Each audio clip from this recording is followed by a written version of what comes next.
Pessoal, quando nós fazemos uma percepção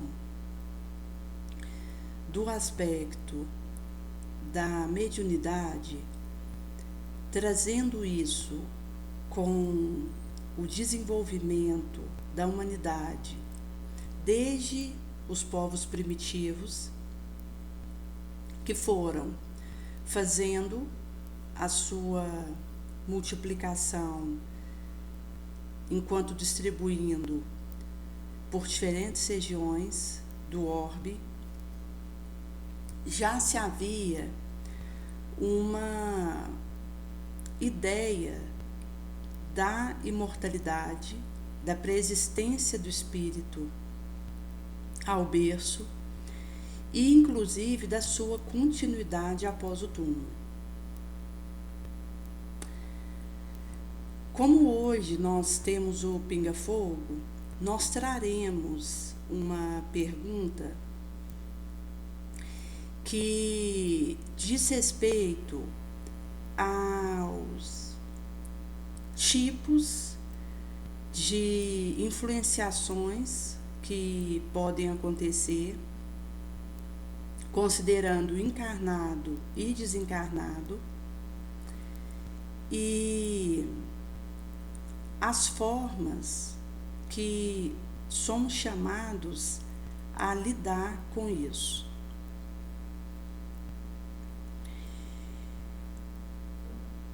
A partir da premissa de que estamos aqui num regime de comunicação entre encarnado com encarnado, entre desencarnado com encarnado e entre desencarnado e desencarnado, que tem um fluxo que é contínuo e que leva a alguns quadros, como por exemplo o assédio,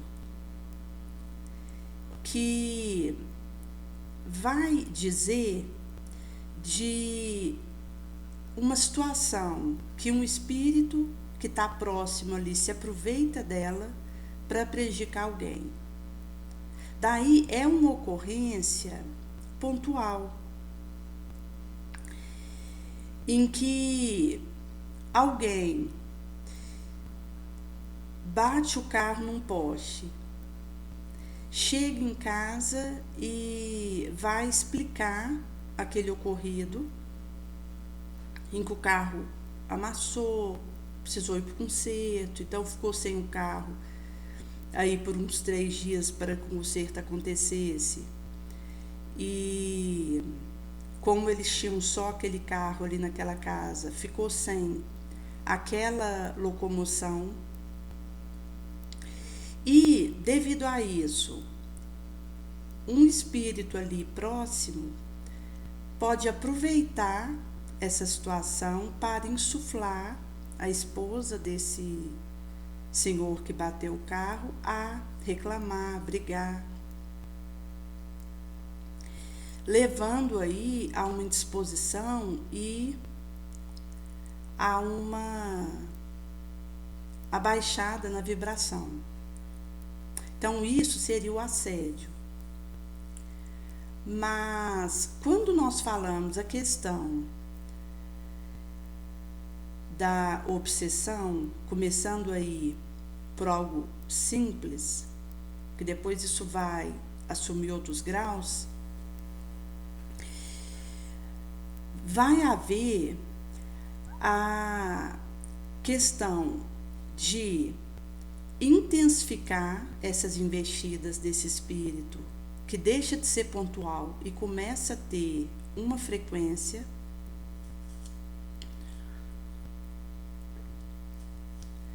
e com isso adentraremos no areal da obsessão, que é quando existe já uma ligação do obsessor com o obsedado, e que vai ter aí uma classificação conforme Ivone traz para nós das obsessões odiosas e as obsessões não odiosas. Se nós olharmos a questão das obsessões odiosas, a primeira situação dentro desse grupo é a obsessão odiosa por vingança. Então, alguém está encarnado nessa existência ou numa existência pregressa, prejudicou enquanto tirou o outro do emprego que estava para ocupar o lugar, participou de um latrocínio que prejudicou esse outro e levou o seu óbito, o agrediu fisicamente.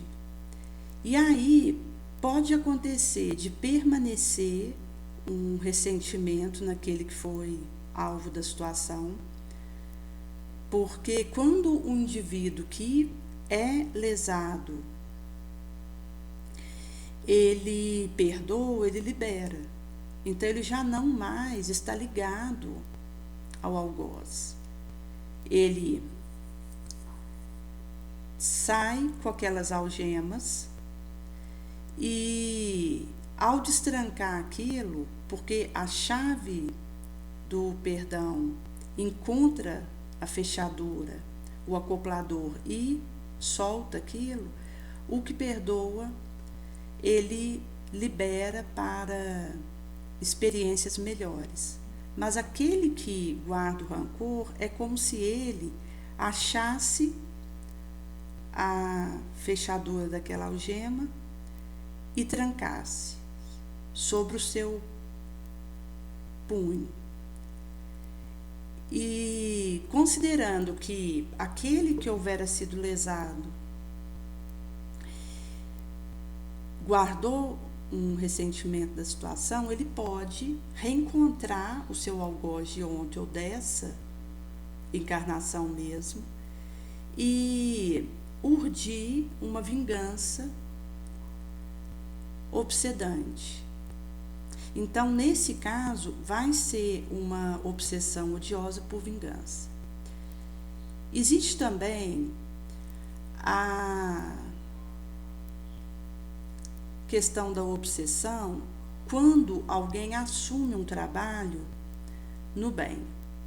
E aqui nós colocamos o trabalho no bem na religião que for, na atividade voluntariada que for e na agremiação que for. Isto é, um trabalho que leve benefício a alguém, como criar uma atividade ao ar livre para idosos, como levar pães para um orfanato, como promover atendimentos gratuitos numa rede de assistência psicológica. Os trabalhos que vai ter alguém sendo beneficiado com ele, na situação que for, na religião que for e aonde for, em que, imperando o circunstancial de estar ajudando alguém, o obsessor, que é inimigo daqueles que são beneficiados, passa a ser inimigo daquele que beneficia. E aí pode acontecer uma obsessão sobre aquele indivíduo que faz aquela atividade e que não é propriamente uma questão de querer prejudicar esse alguém por querer, mas o obsessor, considerando que ele, inclusive, tem alguma afinidade com aquele que está fazendo aquele trabalho gratuito, voluntário, ou sinta uma empatia com este, mesmo assim, se esse indivíduo ele se demora fazendo esse trabalho que beneficia outros, esse espírito vai querer obsedá-lo por querer parar o trabalho que ele faz. E isso inclui a questão de os inimigos daqueles que são beneficiados, os adversários, acabam então também adversariando aquele que ajuda a esses outros que naquele trabalho estão sendo beneficiados. Por isso que, quando a gente fala a questão de assumir um trabalho que, de alguma forma, leve consolo, isso implica, naturalmente, numa perturbação que vai nos ter como malho.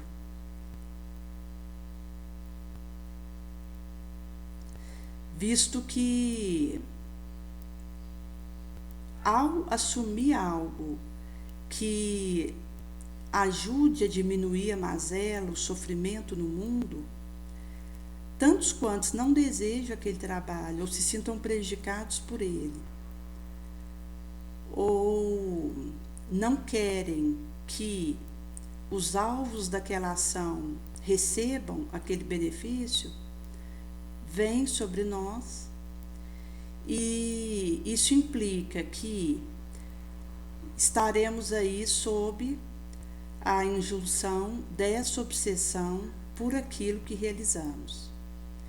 Mas quando existe um trabalho que de fato, com eficácia, leve auxílio, o apoio da espiritualidade maior é muito superior a qualquer impedimento que a espiritualidade inferior tente fazer, visto que a rede do amor, ela é gigantesca.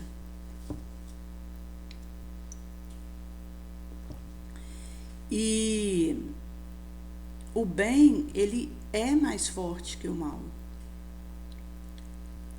Em sendo assim, inclusive se nós considerarmos que aqueles que disseminam sombra procura quantidade para compensar a fraqueza diante do bem. Em sendo assim, é comum nós percebermos que os que movimentam recursos de mazela,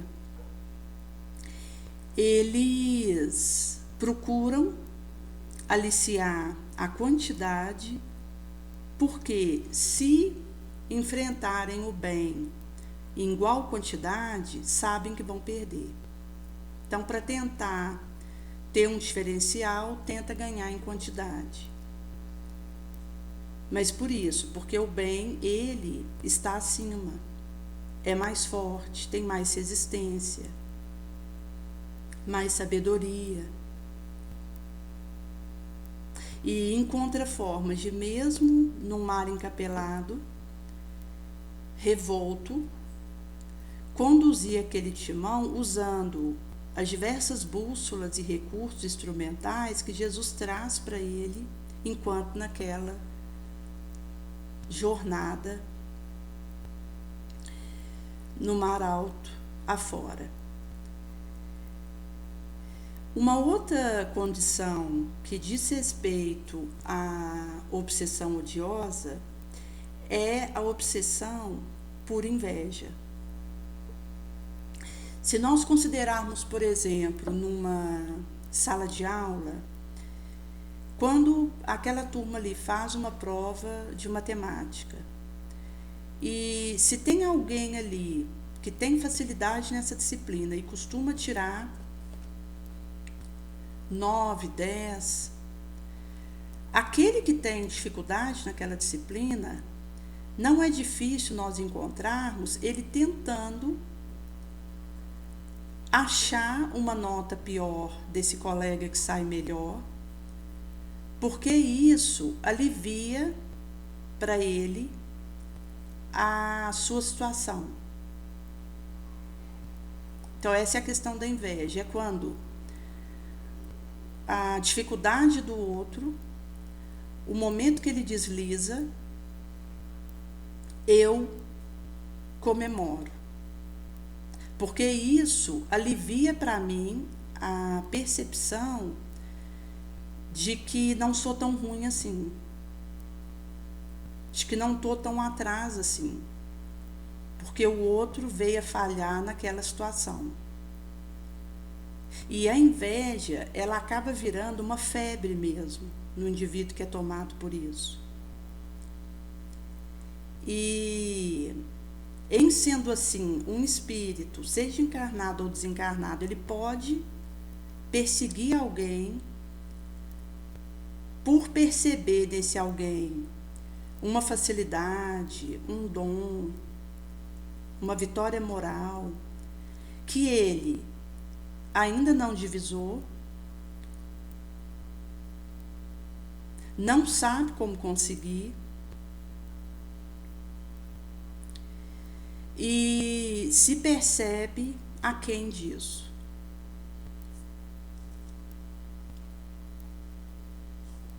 Então, seria uma terceira condição dentro das obsessões odiosas, é a obsessão por inveja. Agora, se nós passarmos para a questão das obsessões não odiosas, nós teremos aí um primeiro tipo que vai ter a ver com a obsessão por afinidade. Então, geralmente vício de bebida, droga, sexo, tem a ver com a obsessão não odiosa por afinidade, que são as mais difíceis de serem tratadas. Porque quando existe uma afinidade, você trata o indivíduo que bebe, mas o obsessor, ele fica aguardando aquele indivíduo sair pela portinhola para voltar a se acoplar a ele, porque existe uma atração mútua, porque tem uma afinidade entre os dois, de interesse e gosto. Então é como se você tivesse que bolar uma abordagem, um tratamento com os dois ao mesmo tempo, o obsessor num outro local com uma equipe e o obsedado num outro local com outra equipe, para tentar ir enjugando água nessa pedra e furando essa situação empedernida e tentando fazer a separação de um com o outro. E geralmente essas obsessões por afinidade, elas implicam um cuidar do outro, porque é nele que tem o contato com aquelas sensações que ele quer e precisa delas, porque é viciado nelas. Então, se o desencarnado ele está junto com o encarnado que tem o vício para fumar uma maconha, ele acaba que tem nesse encarnado o mão que fuma esse cigarro de maconha mesmo e que dá essa sensação para ele. Então, esse adolescente encarnado, ele pode às vezes ficar na rua até altas horas, não acontece nada com ele. Ele continua fazendo as suas atividades de ir para a escola, de limpar a sala, de trabalhar no mercadinho, dando uma aparência de normalidade, de equilíbrio, de saúde, que está mascarando uma situação, porque o seu obsessor mantém esse estado de coisa, porque fazendo isso, ele sabe que continuará tendo o fumar aquele cigarro de maconha.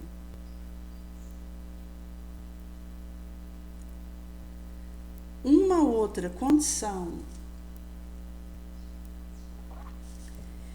de obsessão não odiosa é o apego. Então, se a gente pegar, às vezes, uma avó que tinha aí uma ligação forte com o neto, ela vem a adoecer, está com uma pneumonia importante, está ali internada no hospital. Esse neto é que fica com ela, que ajuda ela, que providencia um remédio que ela precisa. E aí essa avó vem a desencarnar. Daí ela pode acabar permanecendo em espírito ali junto desse neto por causa do apego que existia ali, tanto dela para ele quanto dele para ela. As obsessões não odiosas por apego são as mais fáceis de tratar, porque nesse caso uma abordagem simples é o suficiente para afastar o obsessor, porque aquele que está obsedando o outro ama o outro. Então, mesmo ele sendo apegado a esse outro, ele deseja ajudar o outro.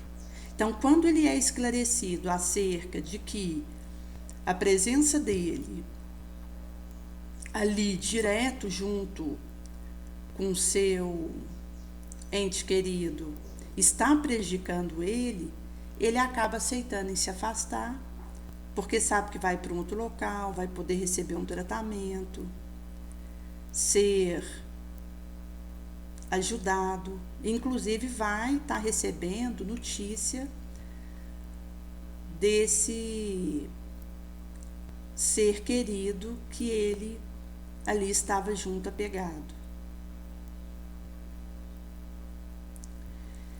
E, em sendo assim, são as abordagens mais fáceis de se fazer nesse caso,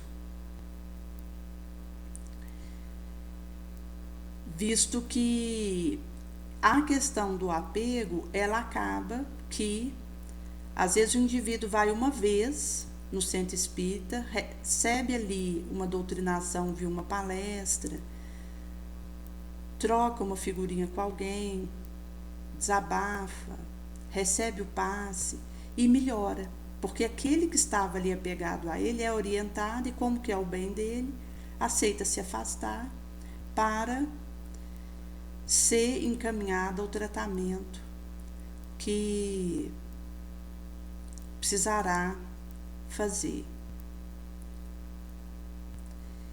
Agora, quando a gente pega a questão daquilo que Kardec traz para nós,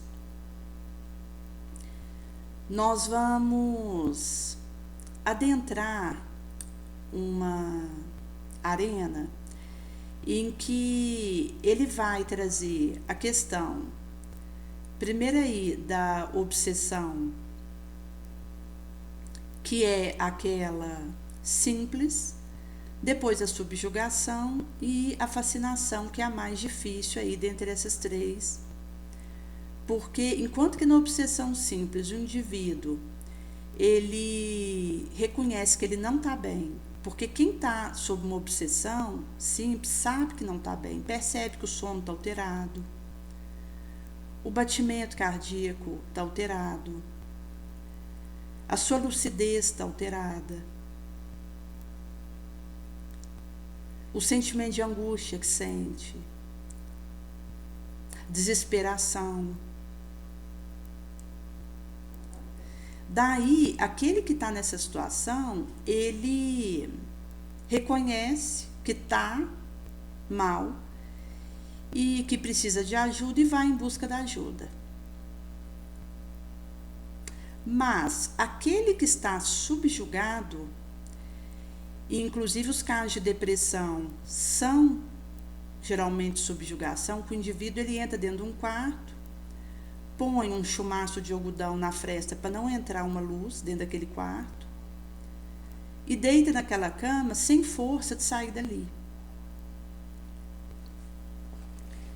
Quando o indivíduo ele tem essa quadro, ele reconhece que ele está mal, sabe que ele precisa de ajuda, mas ele não tem força para procurar ajuda. Então, ele vê a situação dele como sem solução, porque, inclusive, nesse ponto chegado, ele precisa de um terceiro para levar ele num psiquiatra, para levar ele num psicólogo, para envolver ele num trabalho voluntário. Porque o melhor auxílio que nós podemos fazer por alguém que está numa situação obsedada é o trabalho no bem. É quando o indivíduo se sente útil, ele tem contato com dores piores do que a dele e percebe que ele pode ajudar alguém, mesmo na condição que ele está, ele consegue levar auxílio, e que tem alguém pior do que ele, precisando mais do que ele de ajuda. Então, essa movimentação no voluntariado é a melhor profilaxia, melhor prevenção e também tratamento para aquele que está subjugado, obsedado. Daí, quando o indivíduo chega no ponto da subjugação, ele precisa ser envolvido nessas atividades para melhorar, mas sozinho ele não tem mais força, porque a subjugação é quando o obsessor ele toma vontade do indivíduo. Então, se alguém toma minha vontade, eu já não tenho mais o querer, que é o nosso motor para ir fazer o que preciso, que vai me ajudar. Aí, como aquele que está subjugado, ele precisa que alguém o leve para aquele trabalho voluntário, naquele psiquiatra, naquela terapia, ele percebe que não tem solução no caso dele. Ele sabe que está mal, sabe que precisa fazer alguma coisa por si mesmo, mas não vê saída. Não tem mais saída. Agora, quando a gente fala a questão do fascinado, é quando o obsessor toma a razão dele, o raciocínio. Então, ele percebe a si mesmo como aquele que está bem, mas os outros em torno dele é que estão perturbados, é que estão maus. Então, é uma inversão de raciocínio em que ele não se dá conta da perturbação que ele está, e a situação mais grave, a fascinação. Porque chegado nesse ponto, o fascinado ele não aceita receber qualquer aviso da conduta dele, crítica. Ele, ao se deparar com algum alerta ali, seja no templo que ele frequenta, seja no seu emprego do ganha-pão, seja na feira, seja no centro espírita, se ele recebe uma crítica, ele para de participar dali, começa a participar em outro lugar, e isso vai acabando levando ele a um movimento de isolamento, de se fechar em si mesmo. Isso só piora a fascinação. Então aí seria uma outra questão e que precisa de muito ajuda, porque quando a pessoa chega nesse ponto é muito mais difícil, porque ela já não aceita os alertas que possam chegar até ela. Ela acha que a perturbação vem de fora e não dela, que ela está bem, que ela não precisa de ajuda. Então, uma pessoa que não precisa de ajuda na sua percepção, é muito difícil ajudar. Então, a gente percebe que é uma cilada que o obsessor arma para o indivíduo, porque ao fazer ele acreditar que não precisa de ajuda, ele vaticina esse outro a uma situação de se demorar no próprio adoecimento e, naturalmente, que isso vai piorando.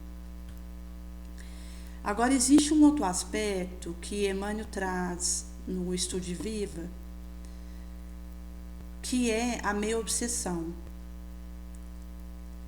que está envolvido na maior parte dos dramas que nós temos pululando na nossa sociedade, porque o meio obsedado, ele trata num momento, a hora que ele acha que melhorou, ele para de tratar. Mas, na verdade, ele ainda está numa condição de obsessão ali no meio termo. E com isso ele fica nesse ping-pong, ioiosando de um tratamento para um afastamento do mesmo, e com isso ele acaba se envolvendo uma série de situações complicadoras, em que ele se prejudica e prejudica o outro, mas ele não acusa aquilo, pela mornidão daquela situação, e por isso aparentemente dá para levar a vida a si mesmo.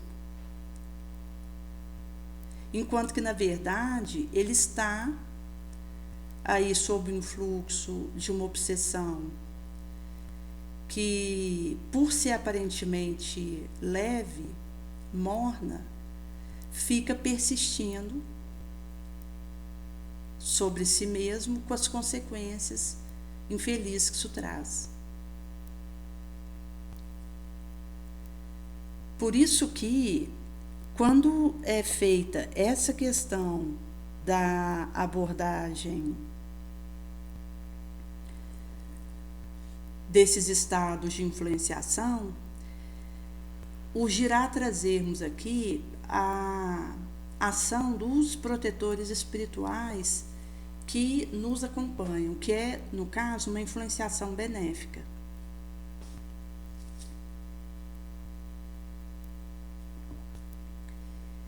Quando nós tivemos a nossa reencarnação preparada e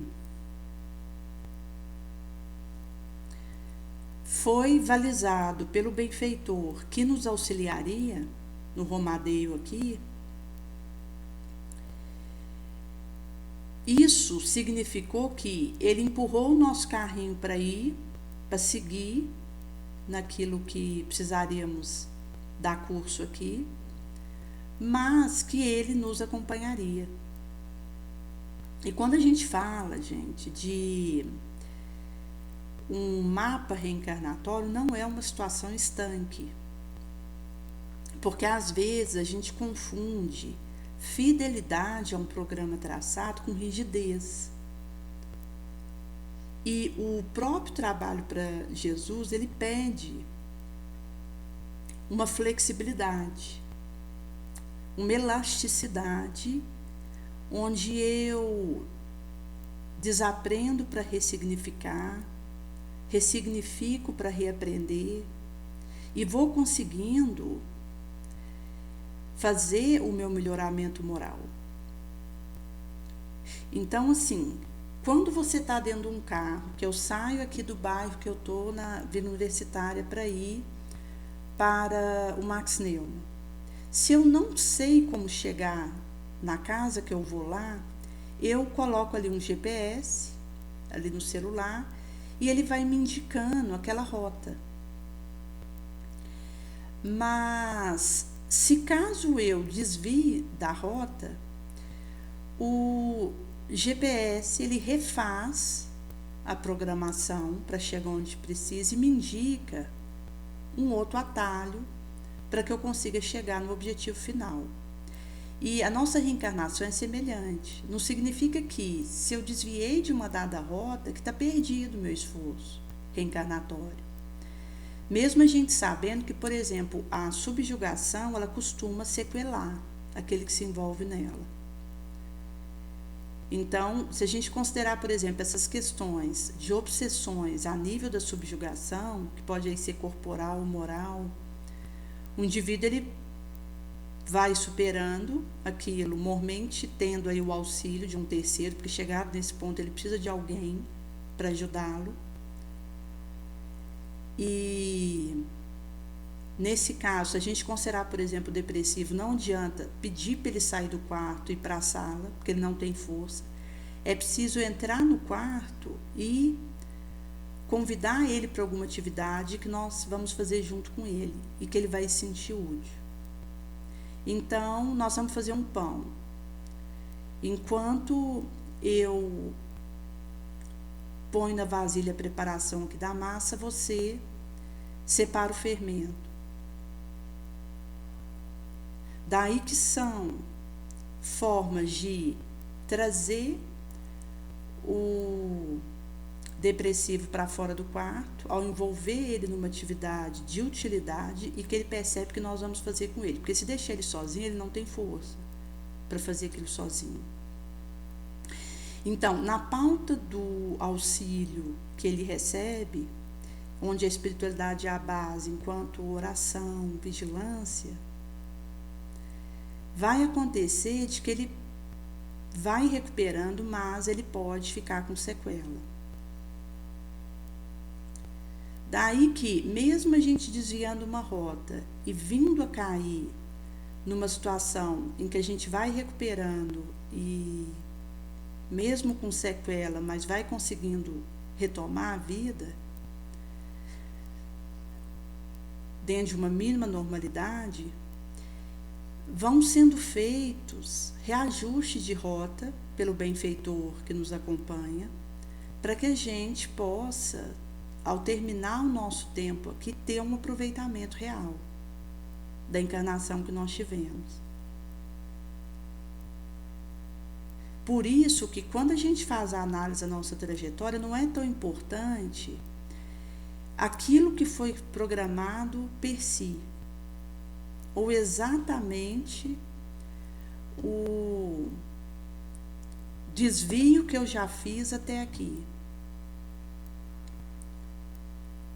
Mas como, a partir de onde eu estou, eu posso aproveitar melhor o meu esforço aqui, que sempre vai passar pela questão do trabalho no bem e da melhoria moral que eu realize comigo mesmo.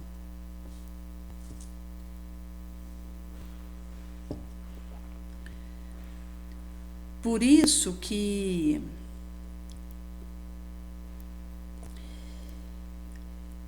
nós vamos ter, inclusive, a orientação de Joana de Anjos acerca da programação que acontece encarnatória, onde o indivíduo ele vai ser colocado nos circunstanciais, não os que ele merece, mas os que ele precisa,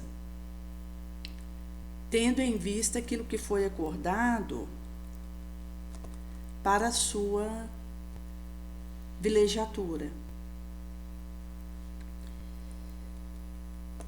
E, em sendo assim, nós temos aí, seja dentro de casa, seja no ambiente de trabalho, situações que vão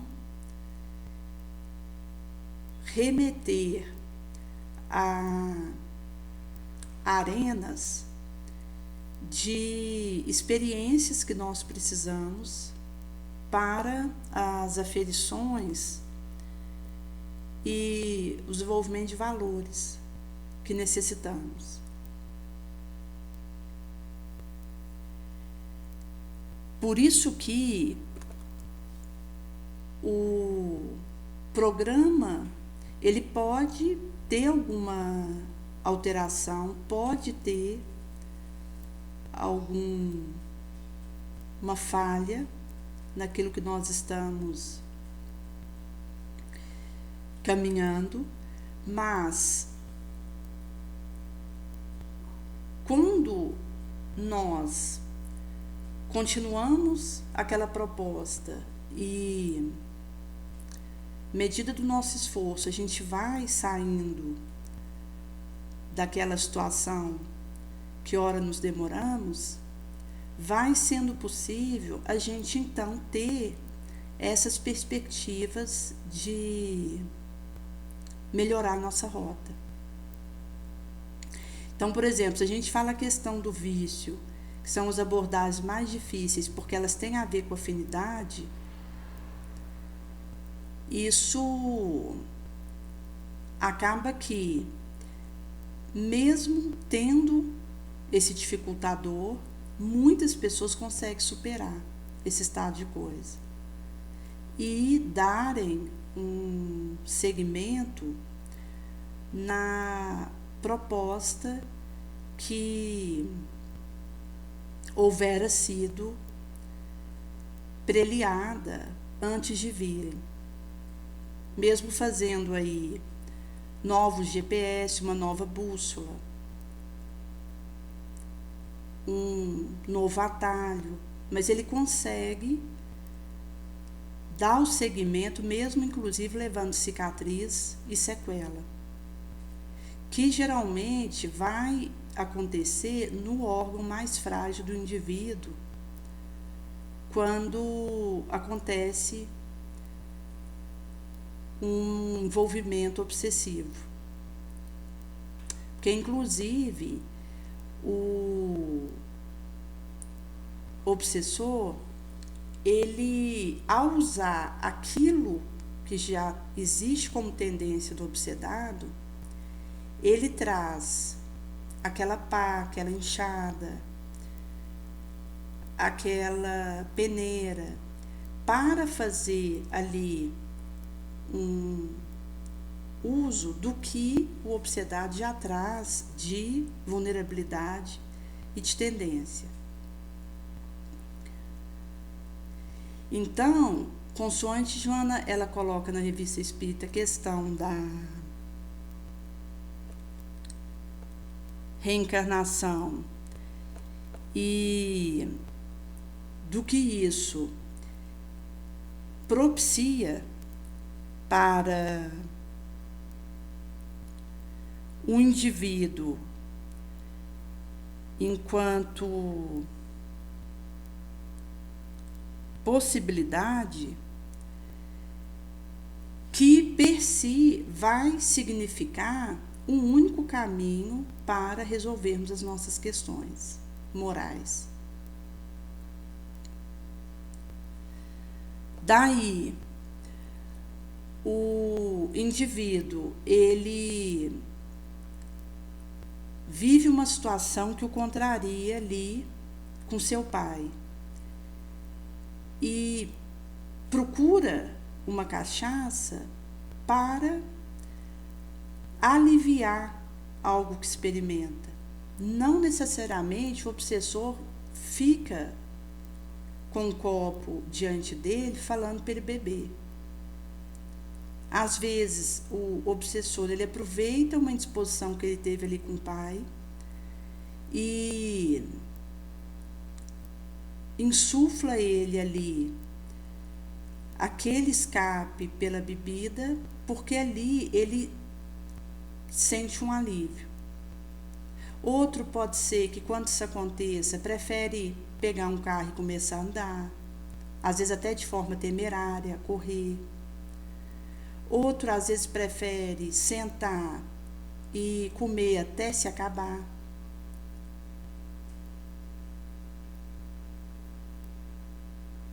Daí que são questões que vão ser variadas de acordo com a predisposição mórbida, com o órgão de choque, que é o órgão mais frágil, e que aí vai inclusive variar, porque o obsessor, ele, num caso como esse, inclusive ele fala, olha, se joga na vida. Você passou tal situação, você está contrariado, vai em busca do que você deseja. Então a pessoa se joga naquela direção, e isso muitas vezes significa uma desafiação da morte, uma temeridade. E isso vai levando a um enfraquecimento, a começar pelo órgão de choque do indivíduo, e que inclusive pode levar a uma nova situação complicadora, porque se numa discussão com aquele pai eu não administro aquilo emocionalmente, aquilo me desatina e eu não tenho os recursos da paciência, do perdão, da renúncia, eu revolto, entro num carro e começo a correr com uma válvula de escape, eu posso bater esse carro. Aí, enquanto eu tinha um problema, que é o meu relacionamento com meu pai, que estava mais fácil de resolver, que eu poderia, no momento que as coisas estivessem mais tranquilas, procurá-lo para tentar um diálogo onde acontecesse o dar e receber perdão. Agora, com a batida daquele carro, pode ser que eu quebre uma perna, pode ser que eu bata a cabeça e tenha um traumatismo, pode ser que eu quebre uma vértebra e a situação complica. Daí, se nós considerarmos a questão da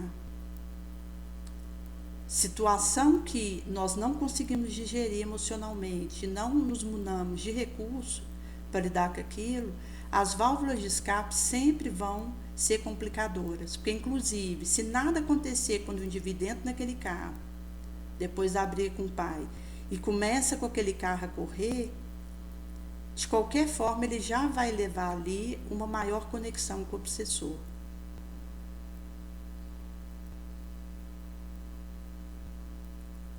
Por isso que são situações a pedir de nós essa vigilância, visto que vai acontecer aí essas variadas gamas, consoante a pergunta inicial que foi influenciação e ser influenciado, como que funciona. E tem um outro aspecto aqui, gente, que diz respeito ao encontro com os nossos entes queridos. Quando nós estamos dormindo, desdobramento do sono, em que é possível nós reencontrarmos um ente querido que já partiu e que aquele reencontro traz um consolo, um amparo, um ânimo para continuar. Porque a gente percebe que a vida não acabou, que o outro continuou a sua trajetória. Então, isso nos emula a continuar melhor também. Até porque a melhor maneira de ajudar um ente querido que partiu é fazendo algo de bom na memória dele. Então, uma outra forma aí de influenciação são os nossos entes queridos, que já se foram, mas que torcem por nós, que num desdobramento do sono possamos se encontrar e que nos dão esse alento da continuidade da vida e de que podemos continuar ajudando eles onde eles estiverem, não por um apego, por uma condição de rebelião, de choro descontrolado, porque isso não ajudaria, mas ao invés de querer ir embora para estar perto do outro, desistir da vida, me revoltar contra Deus e achar que a vida não vale mais a pena, eu me imuno de recursos para, dando conta de mim, de me fortalecer e de me ocupar com algo nobre na memória daquele que foi, saberei que estarei ajudando dessa forma.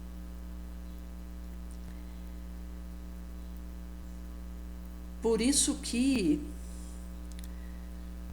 o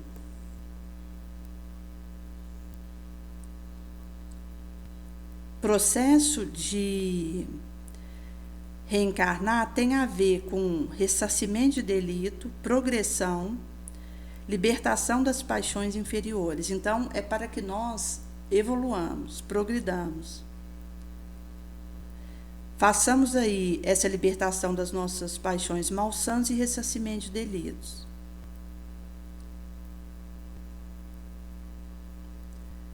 Daí que, mesmo se eu não conseguir melhorar aquele colega que estava no crack, mesmo que eu não consiga ajudar aquele irmão que estava envolvido em desvio de verba, mesmo que eu não consiga modificar aquele sobrinho que estava numa promiscuidade, mas se eu deixei a minha melhor parte, o meu testemunho, isso vai poder dizer dessa incementação que eu tenha feito, que visa lançar semente. O resultado, a germinação, a frutificação pertence a Deus.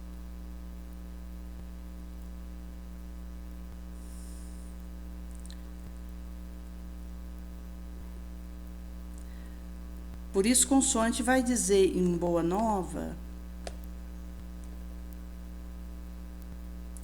no capítulo 6, Fidelidade a Deus, um dado recorte traz que não é possível que nós sirvamos ao mesmo tempo a dois senhores. Seria absurdo a gente viver ao mesmo tempo para a virtude sublime celeste e para o condenável prazer terráqueo.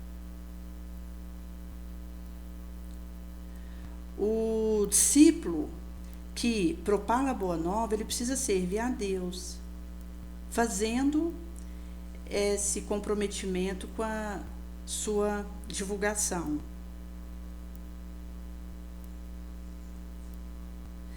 Temos consciência que estamos num labor, num campo grande, que é propriedade de Deus e que observamos o acompanhamento desse trabalho, qual realizamos com amor, com atenção e carinho. Então, se a gente considerar que esse campolo, ele está aí, rodeado por inimigos, seja víbora peçonhenta, verme asqueroso, trato de improdutiva terra, naturalmente que aquela destruidora força vai reclamar a submissão a ela e a indiferença. Mas aquele que tem o coração fiel a Jesus, ele vai se lançar a esse trabalho com boa vontade e perseverança.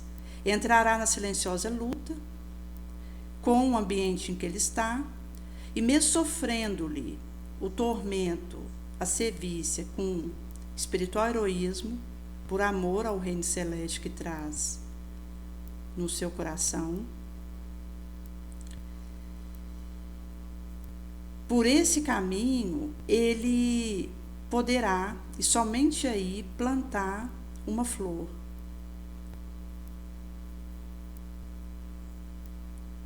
Ali, podendo estar presente o espinho, embora estreita, abriu uma senda, onde se revolvam os parasitos da terra em confusão, pacientemente cavará.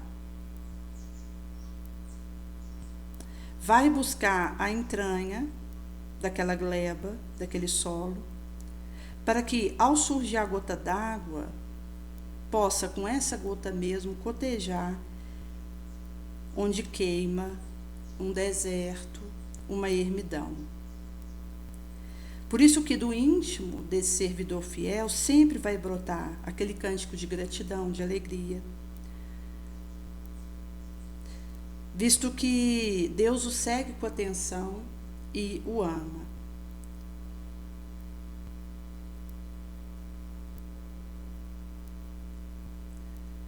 Em sendo assim, para que nós nos identificamos plenamente com a grandeza espiritual da tarefa a nós confiada por Jesus, a condição primacial, consoante o mestre nos traz, é, mesmo rastejando, rastilhando ou tateando, em meio ao mar revolvo, onde tudo parece naufragar, perecer, contrariar, sigamos fiéis a Deus.